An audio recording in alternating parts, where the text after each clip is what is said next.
વાગરા વિછિયાત ગામના તળાવમાં હજારો માછલાના મોત છતાં 2 દિવસ સુધી અધિકારીઓ કુંભકર્ણની નિદ્રામાં, ગ્રામજનોમાં ભારે આક્રોશ।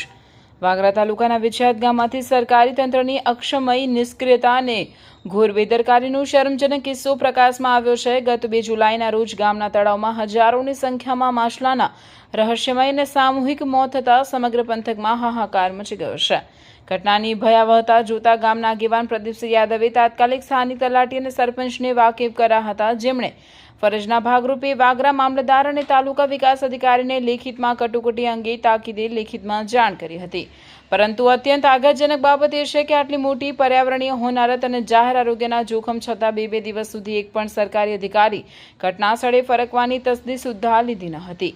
તંત્રની આ અમાનવીય સુસ્તીને કારણે તળાવમાં માછલા સડવા લાગ્યા હતા, જેનાથી સમગ્ર ગામમાં અસહ્ય અને માથું ફાડી નાખે તેવી દુર્ગંધ પ્રસરી ગઈ હતી અને રોગચાળો ફાટી નીકળવાની ગંભીર ભીતિ સર્જાઈ હતી।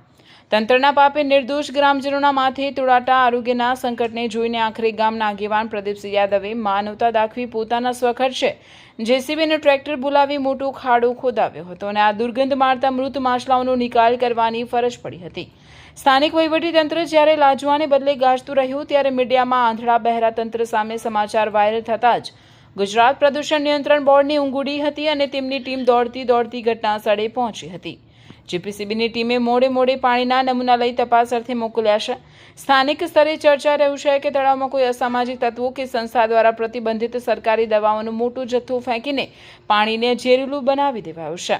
ગ્રામજનોમાં વહીવટીતંત્ર સામે પ્રચંડ રોષ વ્યાપેલો છે અને તેઓ માંગ કરડા છે કે માત્ર કાગળ પર તપાસનું નાટક કરવાને બદલે આ અબોલ જીવોની સામૂહિક હત્યા કરનારા અને ગ્રામજનોના સ્વાસ્થ્ય સાથે ચેડા કરનારા ગુનેગારોની સાથે 2 દિવસ સુધી હાથ પર હાથ ધરીને બેસી રહેલા નકામા અધિકારીઓ સામે પણ કડક અને દાખલારૂપ કાનૂની પગલાં ભરવામાં આવે।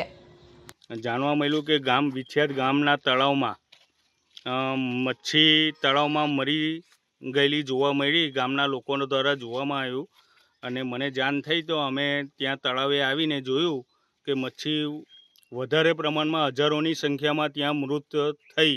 કયા કારણોસર મૃત થઈ તે હજુ જાણવા મળ્યું નથી ને તેના માટે ગ્રામ પંચાયત દ્વારા મારા ઘરમાંથી છે મિસિસ ને હું ગ્રામ પંચાયતનો સભ્ય યાદવ પ્રદીપસિંહ ઘનશ્યામસિંહ ત્યાં મામલતદારશ્રી અને તાલુકા વિકાસ અધિકારીને પણ જાણ કરવામાં આવી હતી કે ભાઈ આ રીતે ગામમાં તળાવમાં મચ્છી મરી ગઈ છે તે એના માટે આગળની શું પ્રોસેસને કયા કારણોસર મરી છે એની તપાસ થવી જોઈએ અને જે એનો ગુનેગાર હોય એને કડકમાં કડક સજા થવી જોઈએ।